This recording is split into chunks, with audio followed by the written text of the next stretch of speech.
Good evening and welcome. I'm Sheila Balgobin, principal of Simply Improve Health, and I help people to train better, have a better quality of life, and just feel that much bit better using natural products and simple techniques. Today I'm going to be talking a little bit about the recent trip that I took to Morocco. It was totally unexpected and completely needed. And it reminded me of the importance of being able to step back and look at your life and find out where things aren't going quite right. Um, I have to start the story from 3 weeks ago when this all began.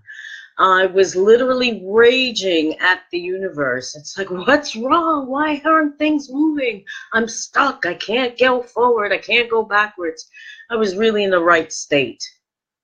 And I knew something needed to change, and I knew that the change needed to start with me. But here I was telling other people how to get unstuck, and I couldn't get unstuck myself. And I knew something needed to be done. And so let me digress for a moment. I'll tell you about the rest of the story in a second, but there's a little joke, and it talks about how this man is full of faith, and the waters are rising around his house, and he's holding out for God to save him, and he ends up drowning. He gets to heaven, and he says, God, I was waiting for you. You were supposed to save me. I was full of faith. He says, I sent you a boat and a helicopter. What more did you want? And I was kind of at that state. It's like the waters are rising, and I really need some help here. And we don't always recognize that help when it's offered to us. We're looking for something else. But in any case, I went through this period of raging against the machine and needing to kickstart my life again. My business had stalled, my things in my personal life had stalled. It was just complete lockdown. I couldn't move. And I went to an event. I got a free ticket to go to an event called Power to Achieve, which the conference itself was okay.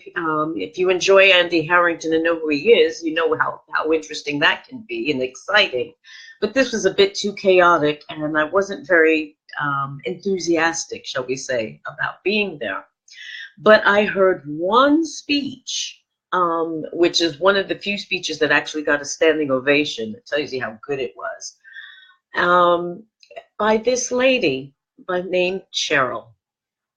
And she talked about her journey and how she ended up standing on that stage talking to several thousand people. And there was also an added incentive, why her talk was so interesting. She was also offering a raffle to Morocco, to a retreat that she was running with her co-facilitator, Marion. So I filled out the card, threw it in the box. There were several cards that were laying around that people had dropped. I threw those in there as well. So I threw in about 5 cards. That was on this Saturday. On Monday, I get a call from Cheryl, one of the facilitators of this particular retreat in Morocco.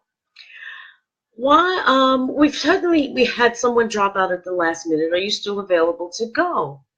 You have to be there tomorrow. Okay. My heart said yes before my brain could kick in, and I said no, or found reasons why to say no. And so I never packed that quickly in my life. I packed my bags. I got things I had to pick up at the shop. I got my hair cut. I did all kinds of things, bought a ticket, and less than 24 hours later, I was on that flight to Morocco, to Marrakesh. Now, funnily enough, during the course of the conversation, remember that joke I just told about the man, drowning? During the course of the conversation, Cheryl had actually mentioned that joke, and it was like little light bulb went off in my head. This is the helicopter girl. Get on it. You need to get on this. Don't worry about the whys, the wherefore, would it pay for it, blah, blah, blah, blah, blah. Do it.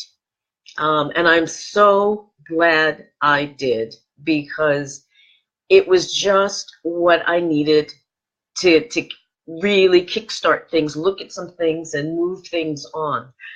And it could have happened while I was here in my daily life in London, doing the tables and chairs of life. But what I remembered is that when people learn profound truths, particularly about themselves, they usually have to withdraw. They have to be in a place where they can focus their attention on higher things rather than the tables and chairs of their lives. And that was what this retreat in Marrakesh was about for me. There was 19 of us there, so it wasn't a huge group. And each of us looking for that something in us that was preventing us from moving forward. And while we laughed and while we cried and sometimes bickered, not very often, fortunately, we learned not only about each other, but we learned something profound about ourselves, which allowed us to break through some blockages that may have existed for years, decades, lifetimes even, and come to a place where we could see possibilities of moving our businesses on, or creating a business, or moving forward in some way in our lives. And it was in a beautiful location. You couldn't have chosen a better location for it. The people of Morocco are absolutely lovely. They're warm, they're welcoming, and they can party. Oh my goodness. Go to the Lotus Club if you ever go to Marrakesh. They love to party in Morocco.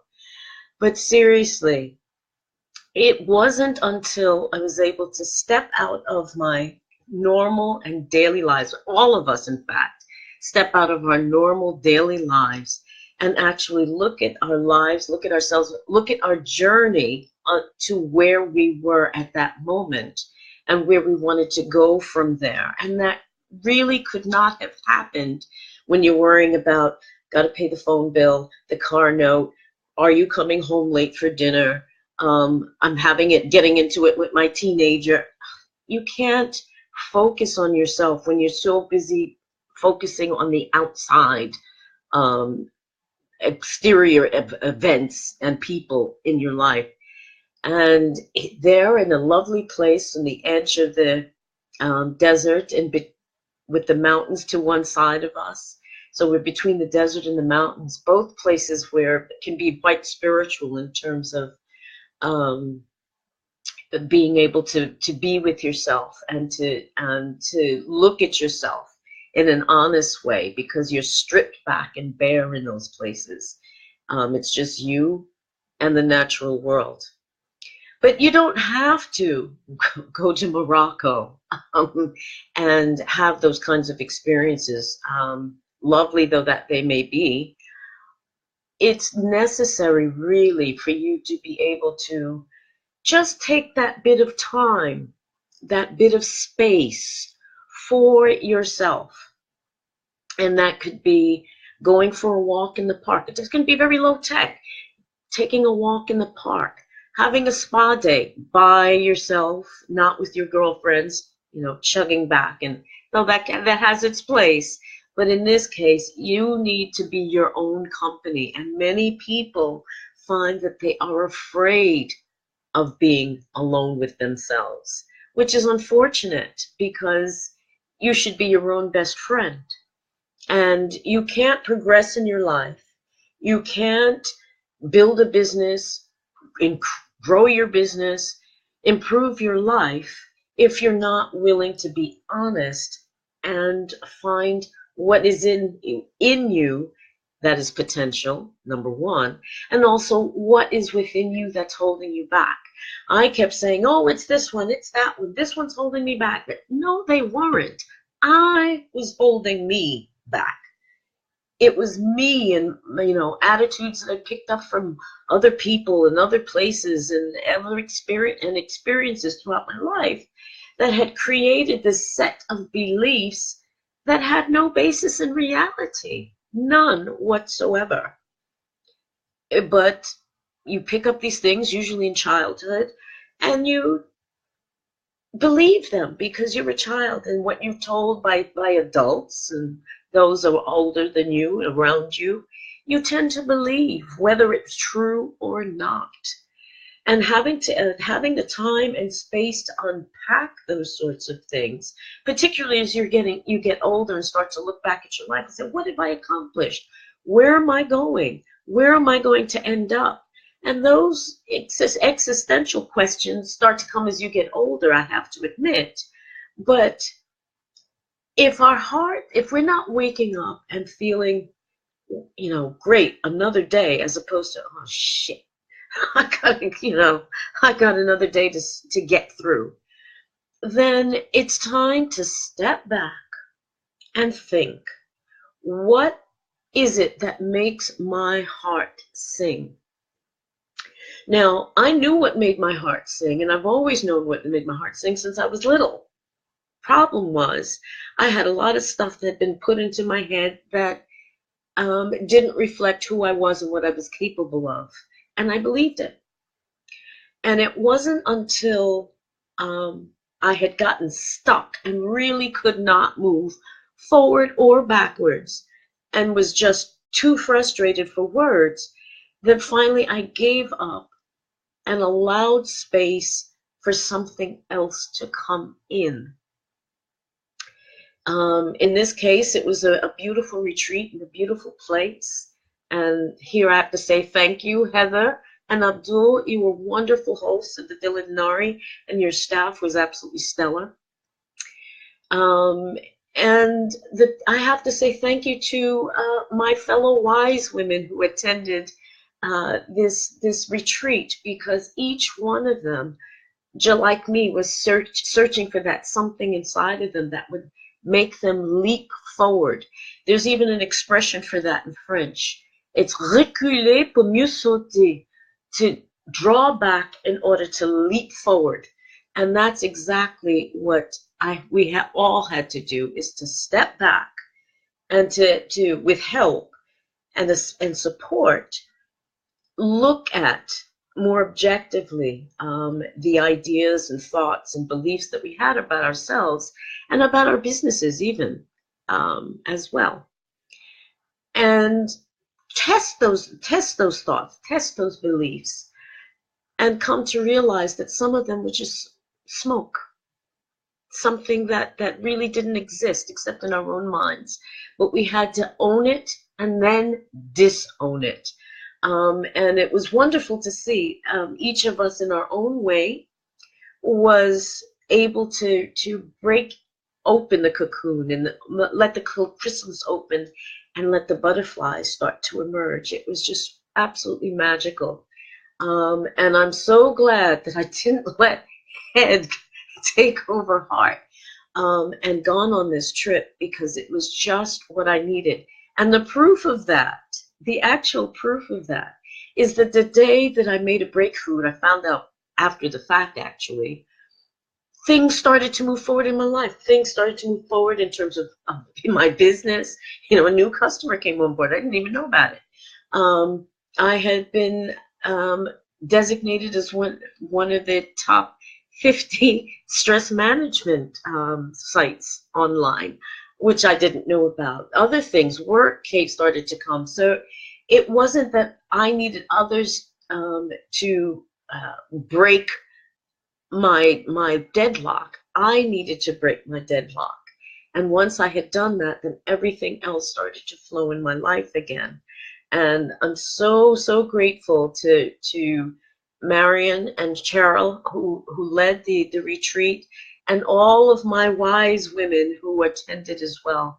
You were all magnificent, and I love the fact that we're continuing to support each other now that we're back and back to our regular lives, but with a difference. We know the why of our lives, the what makes our heart sing, the what makes us get up out of bed in the morning. We know that now. And it's just a matter of having a plan in place, which we've managed to devise during that week away, to be able to leap forward. And that was priceless. And I'm so grateful to have done that. And I just wanted to share that story with you because sometimes the very help that you need may not come in the form you expected. I would have never expected a week away in a lovely place would help me to move forward so much in my life and on so many levels. But you don't have to go away. You can do it quiet walk in the park, or sitting with your phone and your tablets and everything turned off, and just be with yourself. Don't be afraid to be with yourself. You are your best friend, and you are the one who's going to fuel your dreams, but you've got to find it first. And sometimes to find that dream, you need to step back and pay attention to what your heart tells you. That's my bit for the day. I hope you've enjoyed it. I will be back on my regular schedule, and I will be re-interviewing Irene Gott, whom unfortunately we had a bit of a boondoggle with the with the technology the last time we had an interview, but she's going to come back, and we're going to have a chat, which I hope you'll find interesting. Have a lovely evening, and I hope you'll come and join me again soon. Bye-bye.